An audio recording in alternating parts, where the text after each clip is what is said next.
একটা ছেলে একটা মেয়েকে খুব ভালোবাসতো। মেয়েটা ঠিক ততটাই ভালোবাসতো ওই ছেলেটাকে। একদিন ছেলেটা তার বাইক নিয়ে অফিসে যাওয়ার সময় একটা মর্মান্তিক দুর্ঘটনা ঘটল। ছেলেটা মারা গেল। মৃতদেহ নিয়ে সবাই ভীষণ দুঃখের সঙ্গে শ্মশানে গিয়ে পৌঁছলো। ওই মেয়েটাও এক বুক দুঃখ নিয়ে সেই শ্মশানে গেল। যে শ্মশানে দেহ নিয়ে যাওয়া হলো সেখানে কোনো চুল্লির ব্যবস্থা নেই, অগত্যা কাঠের চিতা সাজানো হলো। সব ক্রিয়াকর্ম শেষ হওয়ার পর ছেলেটির দেহ চিতায় তোলা হলো।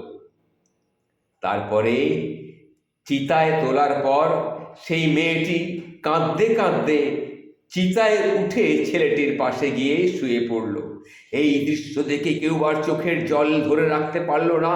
সবাই ভাবলো, আহা, এ কি ভালোবাসা, এ কি ভালোবাসা, এ যে অমর প্রেম।